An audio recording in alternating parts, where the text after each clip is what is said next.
longer issue vouchers to migrants to pay for food, ending a controversial program that had repeatedly come under attack by conservatives and others. This is so good. It's so good. If you voted for Trump, you're getting dividends already. And his first move is a historic one.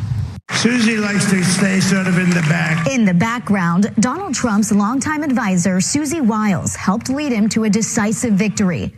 And as the president-elect transitions back to his role at the White House, he's named Wiles the first female White House chief of staff. The chief of staff needs to be somebody who has the total and complete confidence of the commander-in-chief, and she obviously does. He's announced that he's going to appoint this man named Tom Homan as his border czar. That's not a position that must be confirmed, so that's good because this guy can do what he wants. Hey, if Kamala Harris can be the border czar, so can Tom Homan. He served in the first Trump administration. He was acting director then of ICE, Immigration and Customs Enforcement. And in his announcement, Trump said that Homan, quote, will be in charge of all deportation of illegal aliens back to their country of origin. Homan reacted to the news this morning on Fox. Watch. And look, I've seen some of these Democratic governors say they're going to stand in the way. They're going to make it hard for us. Well, a suggestion: if you're not going to help us, get the hell out of the way. We're going. Tom, the last person who was border czar, she didn't want to be called border czar. You're proud of it, right? Yeah. You know what? I'm going to look like a genius because when you follow failure, you can't help but succeed, right? He began his career in immigration enforcement back in 1994 as a Border Patrol agent. And while his career background is important, the way he fires back at these bully Democrats on this issue and at the media is a thing of beauty. It's truly beautiful. Last month, he was interviewed by 60 Minutes. Watch. We have seen one estimate that says it would cost $88 billion to deport 1 million people a year. I don't know if that's accurate or not. Is that what American taxpayers should expect? What price do you put on national security? Is that worth it? Is there a way to carry out mass deportation without separating families? Of course there is. Families can be deported together. Amazing.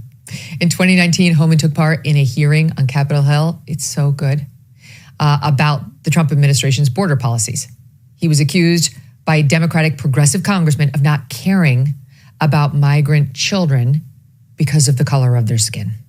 Do you understand that the consequences of separation of many children will be lifelong trauma and carried across generations? Have we not learned from the internment of Japanese Americans? Mr. Homan, I'm a father. Do you have children?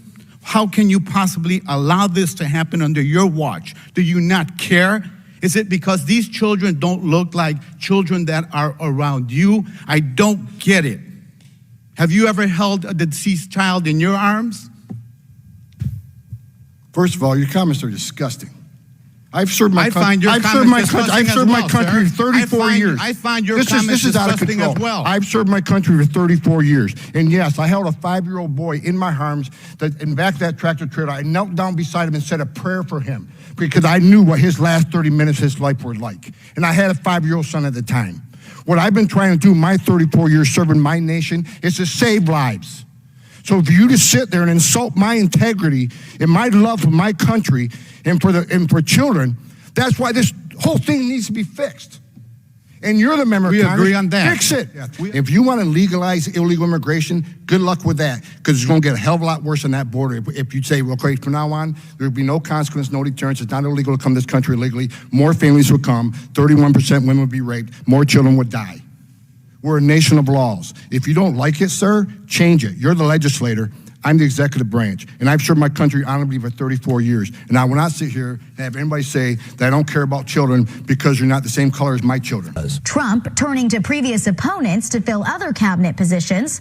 The speculated shortlist includes recent challenger Vivek Ramaswamy. North Dakota Governor Doug Burgum could be named the next energy secretary, and Florida Senator Marco Rubio for Secretary of State. I'm going to work with the Trump administration in whatever capacity they feel is best. There are also rumored roles for billionaire Elon Musk and Robert F. Kennedy Jr. Elon would be vetting and perhaps have a hand in appointing who the relevant technology policy leaders will be in a Trump administration. Meanwhile, some Democrats are pointing the finger at President Biden for staying in the race too long, waiting until late July to drop out, not giving Vice President Kamala Harris enough time to campaign. When he made that decision to hand over the torch, pass the torch to the vice president, he believed it was the right decision to make at that time. And another sign that Washington is preparing for the return of Donald Trump, Special Counsel Jack Smith has started the process to drop his federal election interference case against the president-elect. We knew this was coming. The Department of Justice does not prosecute sitting presidents. They will no longer issue vouchers to migrants to pay for food, ending a controversial program that had repeatedly come under attack by conservatives and others. This pilot program in New York City, drenched in both humanity and controversy, distributed debit cards to migrant families staying in city-funded hotels and allowing them to buy their own food. Eyewitness News reporter Josh Einier following the breaking news for us. Josh? Well, Bill, it's a program that, as you say, generated plenty of controversy, but now its absence may raise even more questions. The so-called Immediate Response Cards pilot program was designed to help feed migrant families who'd found themselves in New York with no way to afford food. The one-year contract provided what the city described as culturally relevant food to 2,600 migrant families, allowing them to basically buy what they wanted. A family of four with two kids under 5 got about $350 per week to cover food in a program the city said would actually save taxpayers millions a year. It also reduced food waste. You may remember the food the city had been providing in migrant shelters was seen as not culturally sensitive to the needs of some migrant groups, and it ended up just going to waste. For more than a year, the city was groaning under the weight of more than 200,000 asylum seekers. Officials say the migrant population has actually reduced lately. In fact, a massive shelter on Roosevelt Island is in the process of closing. In the meantime, Mayor Adams spoke on the phone yesterday with President-elect Donald Trump, who had vowed during his campaign to mass deport migrants. Aside from congratulating him on his win, though, Adams today would not say what they discussed. He announced today he's asked Elise Stefanik, a congresswoman from New York, from upstate New York, to become UN ambassador. You know her. She's tough as nails. She's the one who cross-examined those heads of university like Harvard and MIT and just eviscerated them, leading to all the resignations. She'll be great at the UN. That'll be fun to watch.